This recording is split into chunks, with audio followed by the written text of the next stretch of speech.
Muy buenas noches, queridos amigos que se vuelven a conectar a este especial que estamos realizando aquí en Caminec, en este especial sobre la violencia de género. Hemos tenido ya entrevistas con Cristina Stanfeld, hablando un poco sobre la terapia después de haber sufrido este tipo de agresiones físicas, también psicológicas. Ayer tuvimos una entrevista muy interesante junto a Mateo Moreira, hablando un poco sobre los distintos tipos de agresores, el agresor físico, verbal y psicológico. Y hoy tenemos la compañía del doctor Paul Andrade Rivera, doctor en jurisprudencia y abogado de los tribunales del Ecuador. Sin más que decir, le doy la bienvenida al doctor Paul Andrade. Bienvenido a Caminec. Gracias, mi querida Dani. Muy buenas noches con todos los que nos escuchan en esta iniciativa y en esta medio de comunicación que lo estás llevando con mucho éxito, mi querida Daniela. Un saludo especial a todos los que nos miran, los que nos escuchan. Ahora hay que decir en todo el mundo, ¿no? Así es que muy gustoso de estar y compartir contigo y estamos a la orden para todas las inquietudes que puedan tener. Muchas gracias, Paula. Así es, aquí en Caminec estamos también para que tú te informes más y si tienes alguna pregunta durante toda esta entrevista, puedes dejarle en los comentarios y yo voy a leer al final de la entrevista, en donde vamos a solucionar todas esas incertidumbres, esas preguntas que tú puedes tener en cuanto a la ley y la víctima. ¿Cómo se llama esta entrevista? Y sin más que decir, vamos a iniciar esta entrevista con la primera pregunta, Paul. ¿Cómo define la ley qué es la violencia de género?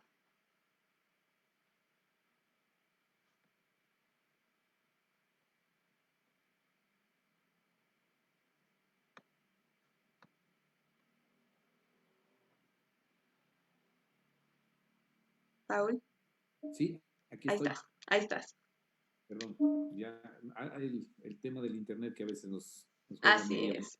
En las transmisiones en vivo, en todo lo que está en vivo, nos sucede esto, pero aquí el Internet también está para solucionarlo. Bueno, te vuelvo a comentar la pregunta, Paul, es ¿cómo define la ley qué es en sí la violencia de género? Bueno, sí, Dani, ya entrando en materia, la ley establece eh, varias formas de violencia y evidentemente tenemos que determinar que se considera violencia toda acción que consista en el maltrato físico, psicológico o sexual ejecutado dentro de un ámbito familiar en contra de la mujer Ujú. y de alguien del núcleo familiar. Puede ser cometido por personas dentro del núcleo o fuera del núcleo. Ese es el concepto un poco más amplio que podría tener respecto a la violencia de género, que efectivamente se basa en violencia contra la mujer o miembros del núcleo familiar, ¿no? Así es como ya vamos empezando, como bien dijo Paul, vamos entrando en materia, vamos a hablar un poquito sobre cómo la ley ampara a la víctima y también las consecuencias que el agresor va a tener después de que la víctima ponga la denuncia pertinente. Bueno, Paul, a través de los medios de comunicación se ha podido ver, escuchar y leer varios casos sobre la violencia de género. ¿Cuáles son las leyes o qué ley en sí trata este tema? Bueno, digamos que debemos partir que el Código Integral Penal es quien es el mecanismo legal que hay que acudir para Ujú. establecer qué tipo de violencia y qué tipo de sanción puede tener el agresor. Y adicionalmente también existe la Ley Orgánica Integral para prevenir y erradicar la violencia contra la mujer. Entonces, estos son los mecanismos que las personas que deban acudir ante los profesionales del derecho que de su confianza o en caso de no tenerlos, los defensores públicos, para que ellos les puedan guiar de buena manera, dependiendo, por supuesto, qué tipo de violencia hayan tenido, cómo hayan sucedido los hechos, pero los mecanismos o los cuerpos legales a los que hay que acudir es el Código Integral Penal y la Ley Orgánica Integral para prevenir y erradicar la violencia contra la mujer. Así es como Paul, el doctor Paul Andrade ya nos va comentando cuáles son las leyes, los códigos que debemos estar pendientes si alguien de nuestro alrededor, de nuestro círculo social, ha sufrido de este tipo de violencia. A todas las personas que se siguen conectando a esta entrevista, les recuerdo que estamos junto al doctor Paul Andrade Rivera, con quien estamos hablando un poco sobre la ley y la víctima. Es importante también, Paul, saber sobre cómo la ley actúa sobre los agresores. ¿Nos podrías comentar un poco cuáles son, digámoslo así, las consecuencias que el agresor tendría después de que la víctima ponga una demanda en su contra? Bueno, a ver, vamos a entrar en materia como ya lo estamos haciendo y vamos a determinar dos circunstancias muy especiales ante este tipo de situaciones. Una es que los hechos pueden tener como consecuencia una contravención y si los hechos son un poco más graves, hablamos ya de un delito.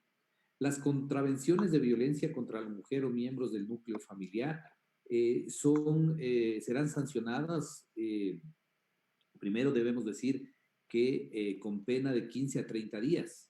Y evidentemente esto sucede si es que la persona que hiera o lesione o golpea a la mujer, miembro del núcleo familiar, cuando el daño o la enfermedad que limite las condiciones y las circunstancias de daños a la persona tengan un impedimento de un impedimento del trabajo de movilidad o de daños que son estipulados por un médico legista no mayor a 3 días. Ahí, si es que eso sucede, es una contravención y tenemos que la sanción es de 15 a 30 días.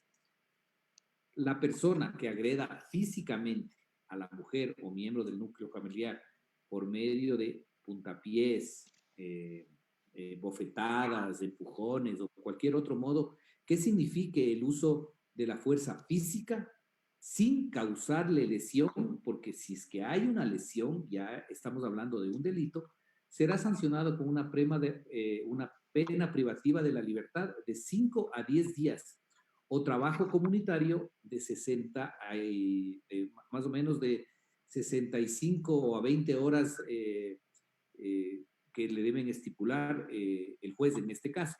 Ujú. Vuelvo y repito, es importante determinar el tipo de daño que uno ocasione para que el juez determine si es un delito o es una contravención.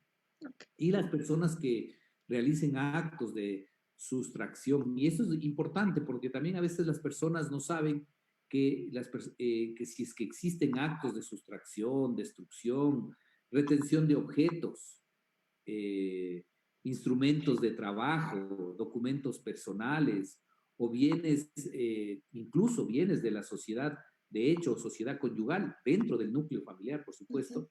En los casos que no se constituye un delito autónomo, será sancionado con trabajo comunitario de 48 horas y devolución de los bienes y pago en el valor monetario de los mismos.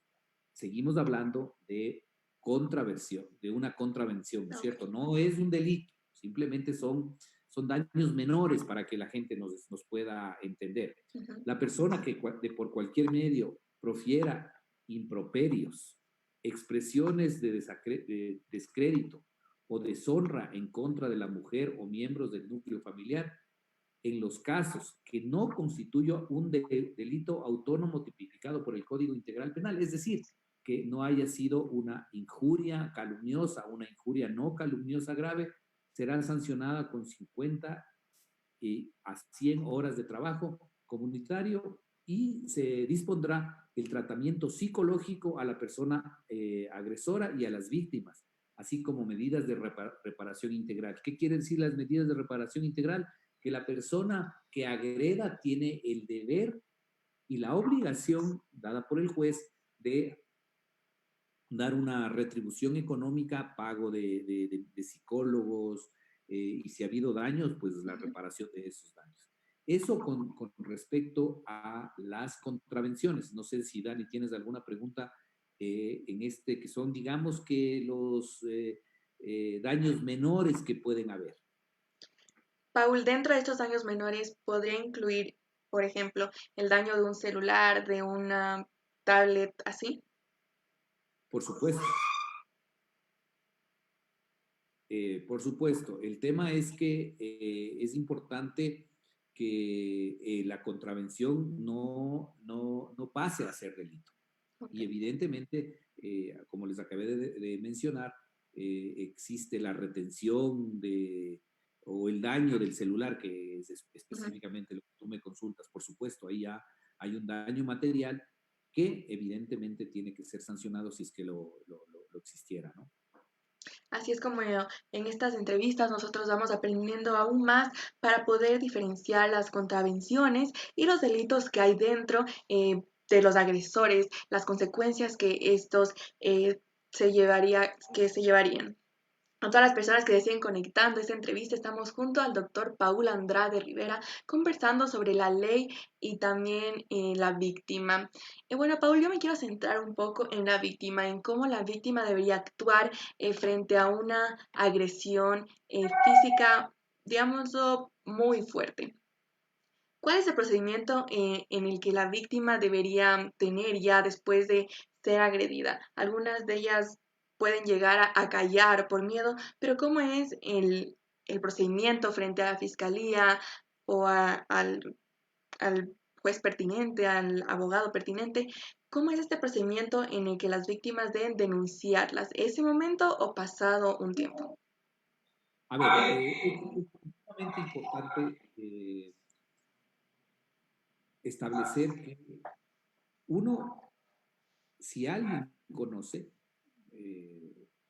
un miembro del núcleo familiar o posiblemente eh, el médico Ujú. o posiblemente un amigo, cualquier persona puede hacer la denuncia. Pero, ¿qué es lo correcto? Lo correcto es perder el miedo y no quedarse, porque a veces las víctimas lo que suelen hacer es quedarse callados y lamentablemente seguir bajo un maltrato oculto, porque normalmente este tipo de delitos son ocasionados por, como lo dice la ley, miembros del núcleo familiar o personas cercanas a este núcleo familiar. Estamos hablando de amigos, novios, ahora enamorados, etcétera, pero que tienen relación directa con la víctima. ¿Qué debe hacer la víctima? Inmediatamente acudir a una unidad judicial de la mujer y la familia para que sea, en principio, conozca el delito la juez, en este caso, de contraversiones. Una vez que la juez analiza lo que habíamos revisado hace un segundo respecto a si se trata de un delito o contravención, Ujú. la jueza analiza y esta jueza puede ya dictar medidas cautelares, medidas de protección para la víctima. Si es que estamos hablando de que es una contravención, es la misma jueza de contravenciones que inicia el proceso previo a la denuncia y evidentemente tiene que haber varias diligencias, como es, por ejemplo, un reconocimiento médico legal que debe hacerse la víctima para ver, y el médico legista tiene que determinar si la agresión puede tener de 1 a 3 días a 30 días de incapacidad, etcétera. Dependiendo de eso, vamos a establecer si se trata de una contravención o de un delito, dependiendo de la gravedad.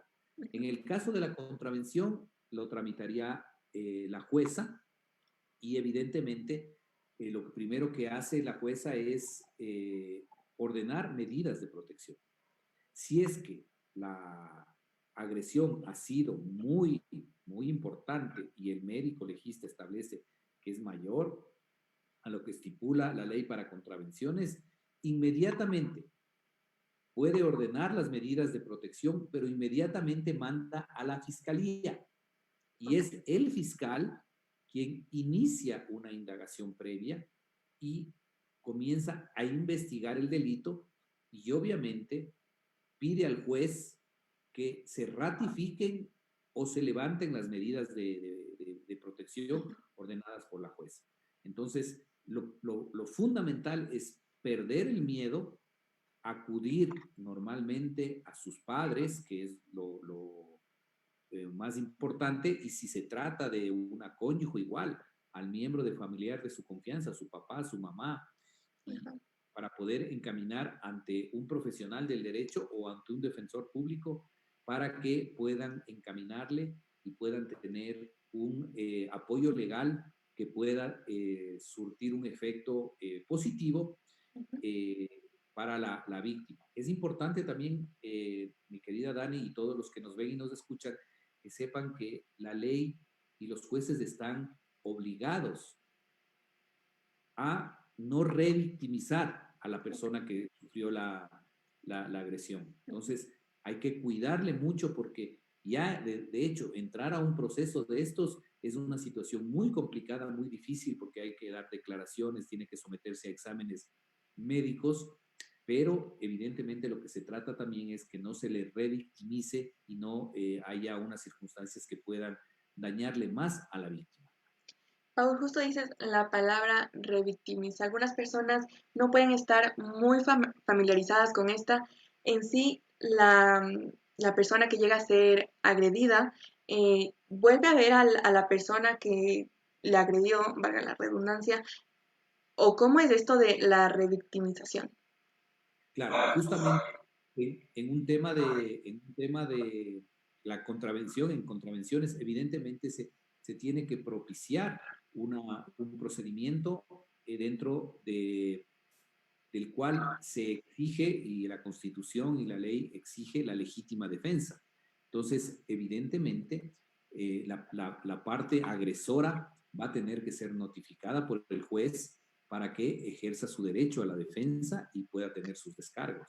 Entonces, evidentemente ahí lo que hay que hacer es proteger a la víctima y no propiciar unas nuevas agresiones que pueden ser de múltiples razones. Con solo una mirada puede haber una agresión.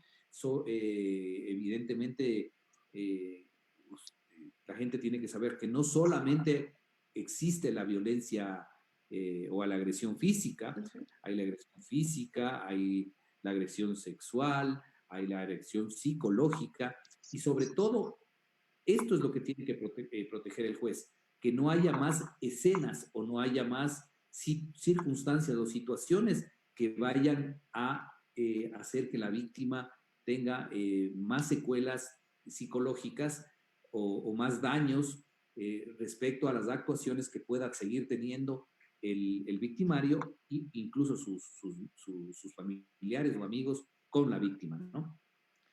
Así es como nosotros vamos también entendiendo cómo no, cómo ayudar a las personas que son víctimas de esto y tener una de nuestra parte, de la parte de la víctima a la ley y también que no se la revictimice. Y bueno, Paul, estamos justo conversando esto que se debe denunciar en el preciso momento, pero ¿qué debe presentar ante la ley la víctima? Me refiero a moretones, conversaciones de WhatsApp, ¿qué debe presentar como evidencia? Bueno, como dije, lo primero es hacerse un examen médico legal. Ese examen médico legal, un profesional de la medicina va a establecer un informe y en ese informe va a determinar si existen lesiones, si existen moretones, si existen todos los daños físicos. Pero también dentro de la investigación se hace un estudio psicológico tanto al victimario como a la víctima y adicionalmente a todos los que pudieron participar en este cometimiento de esta infracción o de este delito, si tuvieron conocimiento o si fueron inclusive parte, porque también se puede ocasionar o puede suceder que no solo hubo una persona que causó daño, sino hubieron varias.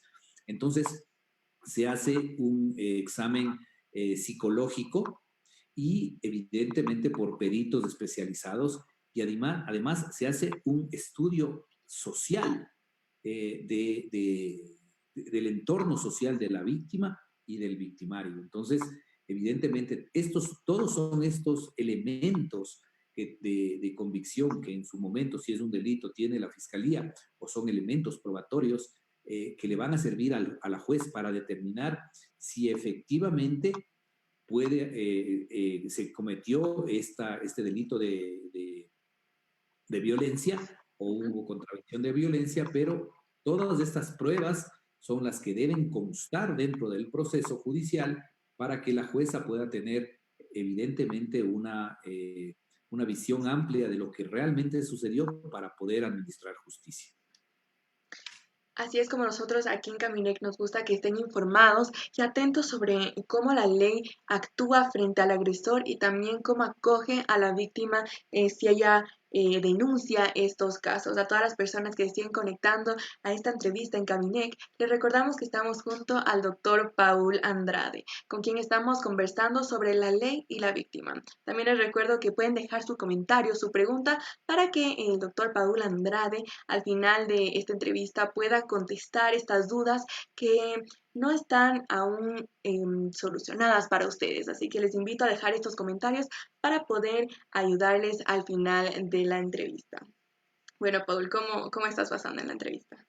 Excelente, muy bien, mi querida Dani. Realmente estos momentos que uno puede compartirlos y de lo poco que sabe, transmitirlos para que la gente se informe. Y ahora con todo lo que significa las redes sociales, todo lo que significa los medios de comunicación que llegan por todo lado, yo creo que ahora ya no hay pretexto, mi querida Dani. Yo te felicito porque ha sido un tema muy, muy importante. He seguido con mucho detenimiento a los profesionales que me antecedieron a mí y ha sido, este programa tiene mucha profundidad y sobre todo yo creo que es de gran ayuda, no solo para las personas que no han pasado por lamentables circunstancias, sino los jóvenes, niños, adultos, damas de casa, profesionales de otras áreas, tienen que tener el conocimiento y gracias a tu iniciativa, Dani, esto es muy importante para que todas estas personas no solo sepan, sino que tengan un conocimiento desde el ámbito psicológico, desde el ámbito social y ahora desde el ámbito legal de cómo proceder y cómo incluso actuar si es que ojalá Dios no quiera pasen alguna circunstancia de esas. Y adicionalmente, mi querida Dani, las personas que nos escuchan y nos miran también pueden tener cercanos a alguien que conozcan, que puedan haber tenido este tipo de agresiones y evidentemente puedan ser una luz para que animarles a que no se queden callados, porque aquí lo que siempre hay que repetir, Dan, no hay que quedarse callado. El peor error que puede tener una persona es si sufrió algún tipo de agresión familiar, del núcleo familiar o externa, pues tiene que hablar y denunciar. Muchas gracias, Paul, por estas palabras que me brindas a mí personalmente y también que brindas a toda la comunidad que nos está viendo aquí en Caminec. Y así como dijo Paul, no hay que quedarse callados, hay que denunciar a estas personas que agreden no solo físicamente, sino psicológica, verbalmente, o también estos tres en uno solo, porque puede existir estos casos como comentamos ayer junto a Mateo Moreira. Bueno, Paul, siguiendo con la entrevista, quiero preguntarte y también quiero hacer énfasis en esto porque muchas personas no saben exactamente qué es una boleta de auxilio, para qué sirve dentro de estos casos. ¿Es bueno sacarle? ¿Cómo es esto de la boleta de auxilio? Sí, a ver, mira, sobre esto es muy importante que las personas sepan qué significa sacar una boleta de auxilio y qué medidas de protección van a tener las víctimas respecto a los acontecimientos que pudieran suceder en contra de ellos. Entonces, el Código Integral Penal, mi querida Dani, establece medidas de protección y hay varias modalidades. Entre esas modalidades está la boleta de auxilio que tú acabas de mencionar, pero es importante que las personas conozcan que la obligación principal del juez que conozca, sea de contravención o como ya les dije antes, es el primero que conoce la noticia de ese posible delito, es el juez de contravención y él tiene la obligación de disponer las medidas de protección que el Código Integral Penal les faculta, ¿no es cierto? Ujú. Entonces, dentro de estas medidas, tenemos en primer lugar, se encuentran para conocimiento de todas las personas que nos miran y nos escuchan en el artículo 558 del Código Integral Penal, en el que establece no solo una medida, sino varias medidas, como son la prohibición a la persona procesada de concurrir a determinados lugares o reuniones. En este caso, tenemos que, podemos ver si teníamos un novio, acudíamos a un lugar donde siempre vamos, entonces a esa persona se le prohíbe que vaya a esos lugares, incluso a las reuniones que podrían tener y que podrían tener las dos personas los mismos lugares de reuniones. Otra medida de protección es la prohibición a la persona que se encuentra imputada o procesada acercarse a la víctima. Es muy importante también esto, a los testigos y a determinadas personas que en cualquier lugar donde se encuentren. ¿Por qué? Porque la víctima puede tener a su mejor amiga, a su mejor amigo, que presenció y él vio cómo ha habido un maltrato permanente. Entonces, la ley y la jueza tiene que ordenar que la persona procesada se aleje de aquellas personas. Otra medida de protección es la prohibición a la persona procesada de realizar actos de persecución o de intimidación a la víctima o a los miembros de su núcleo familiar, por sí mismo o a través de terceros. Fíjese que tan importante es esta medida de protección que a veces las personas no saben y por eso tienen miedo. Dicen, no, yo no quiero denunciar, yo no quiero meterme en eso, porque yo le conozco a él, a ella, que es muy violenta e incluso puede agredirle a mi hermano, a mi hermana, a mi mamá, a mi papá, o incluso puede enviar a terceras personas a que lo hagan. Entonces, esta medida de protección, la gente debe saberla. El juez tiene la obligación de disponer que la persona que cometió estas agresiones no pueda acercarse ni al núcleo familiar, ni a la víctima, ni por él, ni terceros. O sea, él no puede mandar a terceros tampoco. Aquí viene la cuarta, que es justo la que tú me consultabas, que es la extensión de una boleta de auxilio a favor de la víctima. Incluso, esto también debe conocer todos los que nos están mirando y escuchando, que esta boleta de auxilio no solamente es para la víctima, sino también para los miembros del núcleo familiar, en el caso de violencia contra la mujer o miembros del núcleo familiar, ¿no es cierto? Okay. Sí, hay, aparte de uno hay varios. Otra medida de protección también es la orden de salida de la persona procesada de la vivienda, porque podría tratarse algún rato, mi Dani, podría tratarse de una persona que puede ser su conviviente o puede ser su mismo cónyuge. Entonces, la jueza ordena que esa persona salga del domicilio y le deje, se separe de la víctima, ¿no?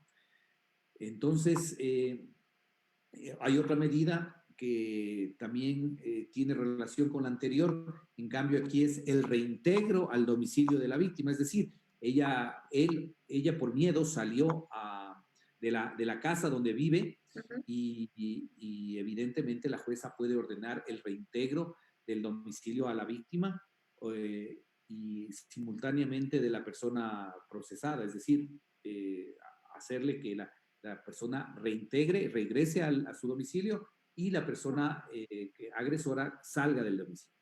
La privación, esa es otra medida de Ujú. protección, la privación de la persona procesada de la custodia de la víctima de niña o niño de adolescente. Este también es otro tema importante que la gente debe saber. La persona que comete este tipo de infracciones puede ser sujeta a la privación de la custodia de la víctima de la niña, niño o adolescente o personas con discapacidad. En caso de ser necesario, la ley estipula que debe haber un nombramiento a una persona idónea para que sea su tutora. Ok. Otra medida de protección es la suspensión del permiso de tenencia o parte ¿qué es la tenencia para que todos nos entiendan? La tenencia es la obligación o la facultad que tiene uno de los cónyuges para proteger al menor de edad. Pero si esa persona es la que comete esta violencia, el juez tiene la obligación de suspender la tenencia de la persona procesada. También la jueza en las medidas de protección puede ordenar el tratamiento como medida de protección, el tratamiento respectivo a lo que deben someterse las personas procesadas o la víctima, sus hijos menores de 18 años, si es el caso, ¿no? Ujú. La suspensión inmediata de actividades contaminantes, en el caso de que haya ese tipo de cosas que se encuentran afectado al ambiente cuando existe riesgo del daño para las personas en el ecosistema, animales, naturaleza, sin perjuicio de que pueda ordenar la autoridad competente en materia ambiental. Esto puede tratarse de alguna persona que tiene muchos elementos o trabaja con muchas situaciones que afectan al medio ambiente dentro de su hogar, ¿no? Ujú. La otra medida, Dani, es la orden de desalojo para impedir invasiones o asentamientos ilegales, para lo cual se deberá contar con el auxilio de la fuerza pública. Esta es entre las más importantes, querida Dani, que les puedo mencionar, donde se puede rescatar que sí existe esa protección a las personas que están pasando estos momentos y que por eso les decía hace un rato que deben acudir ante la ley para que pueda protegerles, ¿no? Así es como también ya el doctor Paul Andrade nos va comentando más sobre estas medidas, sobre las diferentes opciones que la víctima puede sacar frente a la ley para que esté a su favor y se sienta aún más seguro. Paul, hace un momento tú hablaste sobre que un familiar, alguien cercano a la víctima puede sacar una denuncia o presentar o pedir una boleta de auxilio. ¿Cómo es este procedimiento si la víctima ya tiene, por ejemplo, de 18 años en adelante? ¿Puedes hacerlo eso, aún teniendo 18 años la víctima? Sí, sí, sí, por supuesto.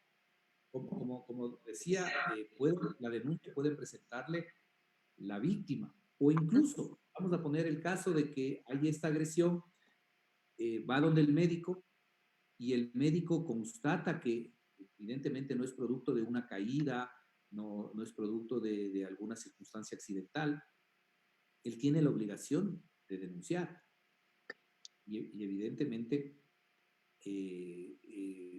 la ley tiene que investigar estas circunstancias. Pero obviamente es importante contar con la participación activa de la persona, de la víctima, porque si es que no hay esa participación activa, pues la ley poco puede hacer.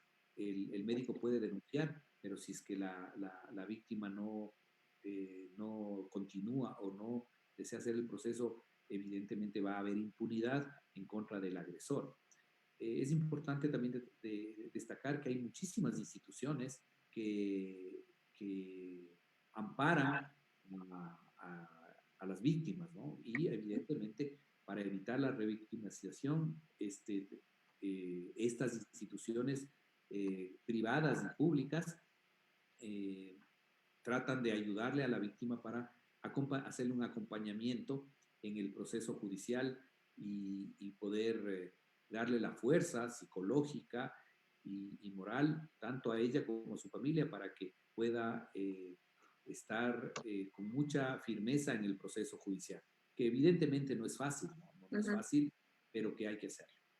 Así es como la víctima también puede ser ayudada, puede demandar al agresor mediante su círculo cercano, su familia, amigos que han presenciado algún golpe, algún maltrato por parte del agresor.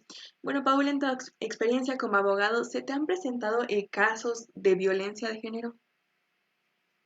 Bueno, sí, realmente he tenido la oportunidad de patrocinar a algunas personas que han pasado por momentos muy difíciles y evidentemente esto es un tema donde yo siempre trato de que el abogado cumpla su deber, su trabajo, que es asesorar en legal y debida forma. Porque también debo decirte, Dani, y a todos, que también podría haber un abuso del derecho y podría haber y podría resultar que la víctima sea el victimario. Podría suceder también eso. Entonces, el profesional del derecho tiene la obligación de analizar bien el caso, asesorar bien a la persona,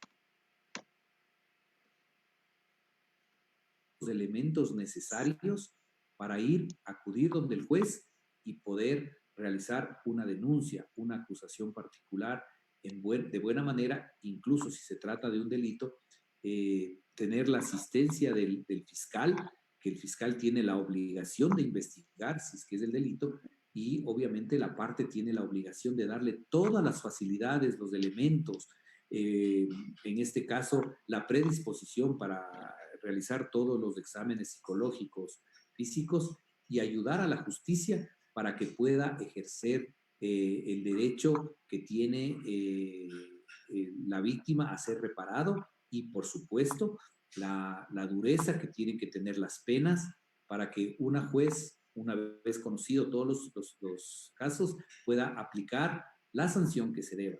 En la experiencia que te cuento, sí, en unos casos se han dado las medidas de protección que son muy válidas y muy importantes y han servido para alejar al victimario. En unos casos inclusive ha habido arrepentimiento, ha habido una especie de conciliación cuando hay como, y evidentemente el compromiso y la sanción de no volver a cometer ese tipo de actos.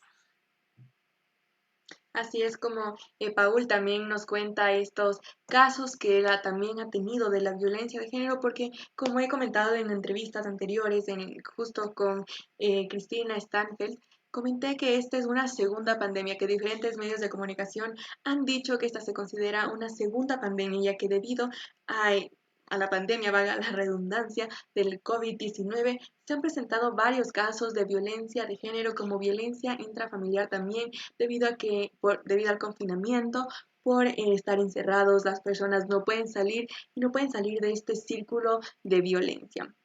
Pero recuerda que tú no te puedes quedar callada y debes denunciar a estas personas que están agrediéndote psicológica, verbalmente y también físicamente. Bueno, Paul, vamos a ir un poco a situarnos en un futuro cuando la víctima ya está recuperándose con terapia, saliendo de este círculo vicioso que era las agresiones, el maltrato, ya que es difícil salir, como comentaron los expertos anteriormente en entrevistas pasadas.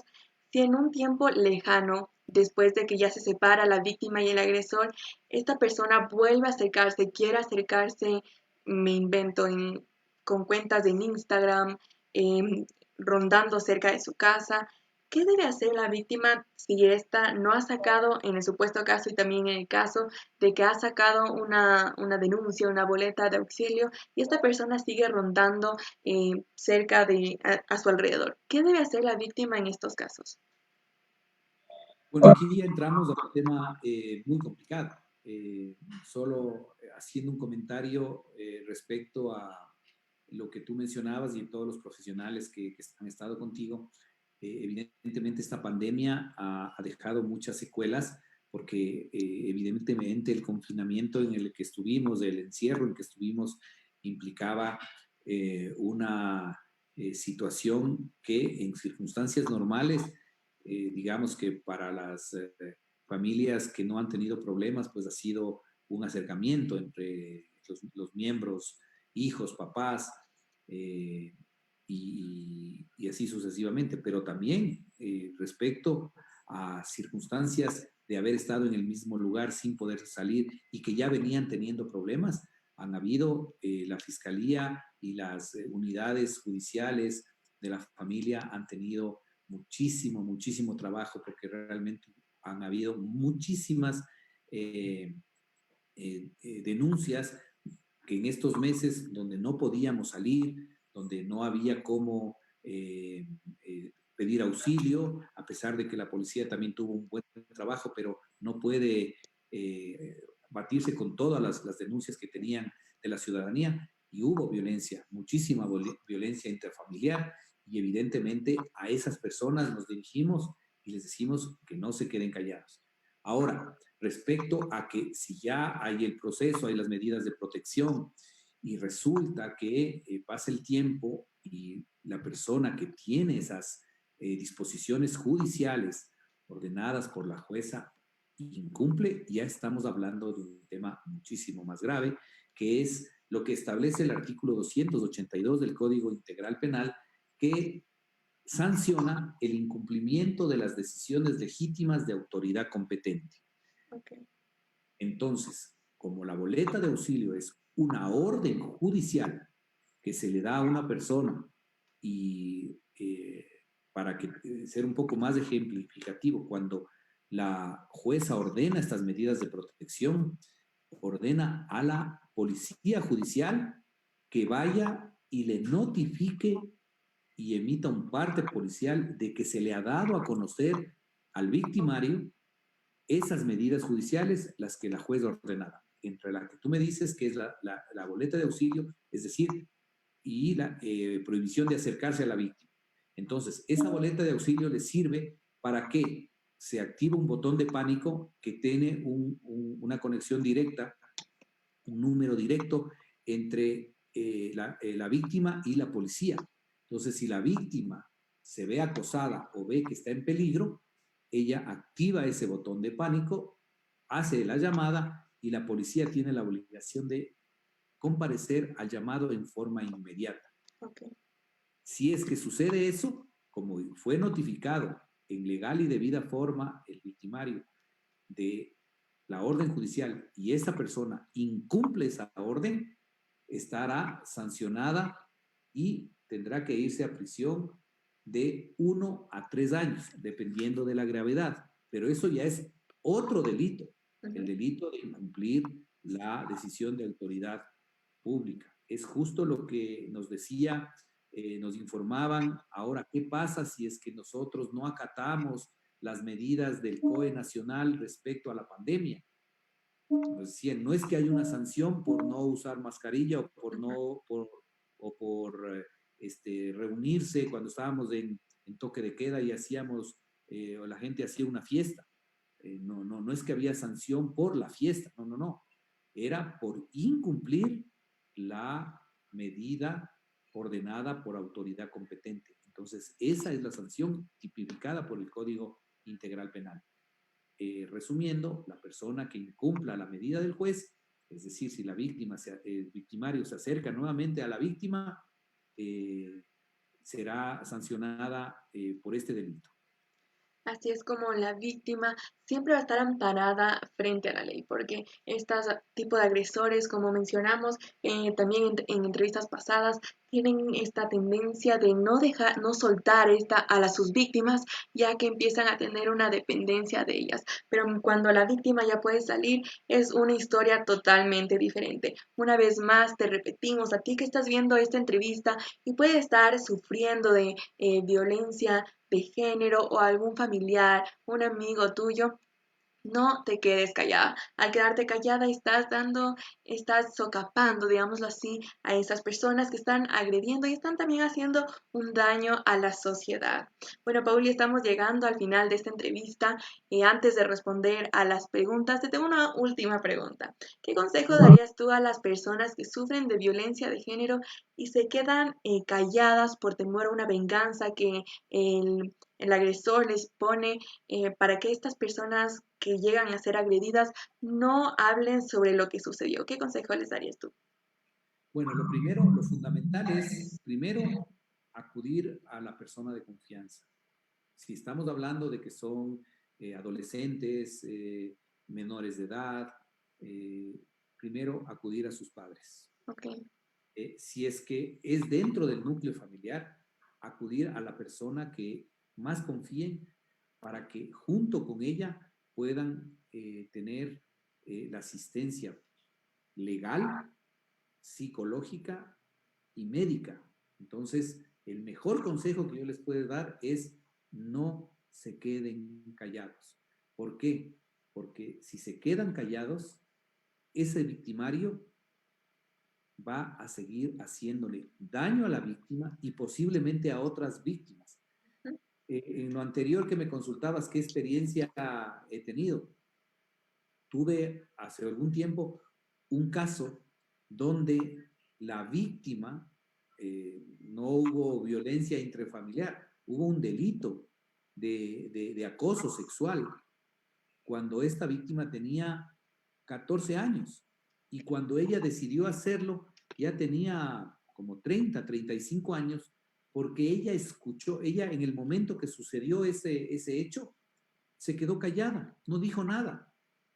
Y ella, por las redes sociales y por la comunicación que hay ahora, se entera que la persona que hace 15, 20 años había tenido esa actuación con ella estaba denunciado por una víctima actualmente. Entonces, ella fue y tomó la decisión de decir, mira, yo también pasé por eso, se contactó con la víctima sin conocerle y se contactó y le dijo, yo pasé por la misma circunstancia y cometí el grave error de quedarme callado. Y ahora yo te apoyo y yo voy a ser parte de testigo porque yo también voy a contar mi historia dentro de tu proceso judicial Okay. para que sea castigada la persona que ha tenido esa actuación indebida y dolosa. Entonces, y producto de esa denuncia, fueron no solo ella, sino fueron unas tres personas más. Entonces, ¿qué les quiero decir con esto? No se queden callados. Es duro, por supuesto que es duro, pero la vergüenza no tiene que tener la víctima, la vergüenza tiene que tener el victimario. La víctima, evidentemente, es una heroína que tiene que salir adelante y tiene que presentar la denuncia y acudir ante las autoridades judiciales para que esa persona tenga la sanción que corresponda y no vuelva a hacerle daño nunca más a nadie. Ese es el mensaje, mi querida Dani. Muchas gracias, Paul, por darnos este mensaje y como tú mismo dices y hemos recalcado varias veces en la entrevista, no hay que quedarse callados para que en una chica o un chico a un futuro no sufra las mismas agresiones que tú tuviste, porque tú que nos puedes estar viendo, puedes haber sufrido de esto y no te debes quedar callada, no tienes que tener vergüenza, más bien tú eres una heroína, como dice Paul, porque tú lograste salir adelante y lograste vencer esos miedos que tenías dentro de la relación. Bueno, doctora, vamos a conversar un poco también con las personas que nos están viendo. Vamos a leer a los comentarios y David Vadillo dice, bien, doctor. Jorge Montalvo tiene una consulta. ¿Puede una persona que presencia una agresión demandar al agresor? Como habíamos comentado, sí se puede hacer. Paul, no sé si quieres agregar algo más a esto. Sí, por supuesto, un saludo muy especial a mi gran amigo David Vadillo. un abrazo enorme. Con respecto a lo que nos dice Jorge Montalvo, por supuesto, esa persona puede hacer la denuncia, pero como dije antes, ¿no? Podemos hacer la denuncia, la noticia del delito puede darlo cualquier persona, pero evidentemente vamos a necesitar el compromiso y la colaboración de la víctima para poder llegar al fondo del tema y castigar a la persona que ha cometido el delito o la contravención. Así es. Tenemos otra pregunta de Wendy Almeida que dice, ¿qué pasa si no hiciste oportunamente una denuncia y pasa el tiempo y aparece otra vez a la persona tóxica y quiere molestarse? ¿Puedes solicitar una medida de protección ya sin pruebas físicas? Sí, por supuesto, un saludo especial también para Wendy. Por supuesto, si es que en el momento dado no se hizo la denuncia y esa persona tóxica o esa persona que de repente quiere volver a disponer, eh, evidentemente cuando lo haga hay que denunciar. Y cuando se denuncia hay que decir qué pasó en el hecho actual y qué sucedió antes. De pronto la víctima dice, ok, antes no denuncié porque ya quería cerrar o quería ya evitar el problema. Pero si sigue habiendo esta circunstancia, la víctima, y escúcheme bien, el victimario puede tener muchos problemas porque se puede agravar su situación si es que sigue. Inmediatamente lo que debe hacer es pedir medidas de protección para que sea notificado y que no se le acerque y tenga la sanción del caso. Y es importante saberlo, porque posiblemente nos estén escuchando victimarios.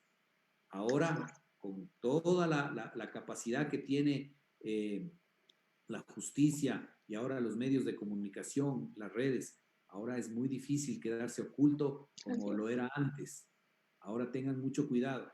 Así es que el consejo mayor es denunciar. Así es, el no quedarse caído es la clave principal para este tipo de momentos, este tipo de vivencias que diferentes personas pueden estar teniendo dentro de su vida. Tenemos más comentarios de Fred Fonseca, perdón, que dice, bien, doctor. Es así como también ya hemos acabado con esta entrevista que nos ha aportado mucho a nosotros como público y también para que estemos más involucrados sobre lo que sucede en la violencia de género y también cómo la ley ayuda, ampara a la víctima y también se hace justicia frente al agresor. Vamos a agradecer al doctor Paul Andrade Rivera por darnos un poco de su tiempo para conversar de este tema tan importante que estamos tratando aquí en Caminec. Muchas gracias, Paul. Gracias, mi querido. Igual un saludo muy especial a mi gran amigo Fred Fonseca. Quiero terminar esta entrevista diciendo que, sobre todo, mi querida Dani, un mensaje para todas las adolescentes, las preadolescentes, los adolescentes y los preadolescentes. Es un mensaje para ellos. No permitan que nadie les agreda, no permitan que nadie haya daño psicológico. Acuérdense que no solamente es daño el golpear, el agredir físicamente, daño psicológico también existe y ese es el daño que puede causar una persona, un familiar cercano, inclusive su propio papá, su propia mamá, que puede coger y hacerle la ley del hielo, no hablarle, no proveerle alimentos, tratarle despectivamente, etcétera. Hay muchísimas formas de agresión psicológica. Entonces, el mensaje es para ellos, no se queden callados, cuenten con las personas de su confianza y por favor denuncien cuando tengan que hacerlo. Muchas gracias a ti, Dani, te felicito nuevamente. Es una iniciativa muy grande, yo sé que vas a llegar muy lejos y toda esta semana ha sido muy productiva y sobre todo muy informativa para todos los que te seguimos y los que estamos pendientes de tu programa. Muchas gracias por la invitación y quedo a la orden. Muchas gracias, Paul, por tus palabras y también por acompañarnos en este especial que estamos haciendo aquí en Caminec. Vamos a leer los últimos comentarios que se están presentando en nuestra página de de Facebook, perdón, Catalina Analiza dice, sigo escuchando, felicitaciones, temas muy importantes. Así es, la violencia de género, la violencia física, psicológica y verbal están muy presentes en este siglo XXI. También tenemos un comentario de Michelle Jara que dice felicitaciones Paul. Wendy Almeida dice felicitaciones Caminec. Y también Juan Diego Araujo dice qué bien que se hable de estos temas. Felicitaciones Paul. Ahí, mi querida Dani, te comento que nos están viendo y escuchando desde Bolivia. Un abrazo grande a Juan Diego, a Michelle, desde acá, desde Ecuador. Y por supuesto, les mandamos un abrazo muy, muy, muy grande. Les extrañamos mucho y un saludo a sus hijas también, que seguramente nos están escuchando. Así es, un saludo a todas las personas que se conectan a nivel nacional como también a nivel internacional, como comenta Paul. Dos comentarios más antes de cerrar esta transmisión, esta entrevista. Y vamos a saludar a Abigail Ruales con su comentario muy interesante y a Jorge Montalvo con 2 likes. Muchas gracias a todas las personas que se conectaron a esta entrevista en donde hablamos sobre la ley y la víctima. Recuerda que si tú quieres emprender y también que se haga más publicidad sobre tu negocio, estamos aquí a las órdenes para que se haga más publicidad. Comenta en nuestras publicaciones o también escríbenos por interno y estaremos gustosos de atenderte, de ayudarte. Bueno, una vez más vamos a agradecer a Paul por aceptar esta entrevista y también un último comentario que se sigue sumando aquí en Caminec de Ángel Aguilar que dice felicitaciones. Muchas gracias a todas las personas que han comentado, que han sido partícipes de esta entrevista. Nos puedes seguir en todas nuestras redes sociales. En Instagram estamos como @caminecweb, en YouTube como Caminec y en Facebook como Caminec. Muchas gracias, Paul, una vez más. Y es así como ya finalizamos esta tercera entrevista en este especial que hemos hecho sobre la violencia de género. Yo soy Daniela y estoy detrás de esta página. Nos vemos en una próxima ocasión. Mañana tenemos la última entrevista junto a Anaí, quien nos va a dar su testimonio de vida, quien sufrió violencia de género. Te espero mañana a las 7 de la noche en Facebook Live. Muchas gracias por vernos. Hasta mañana.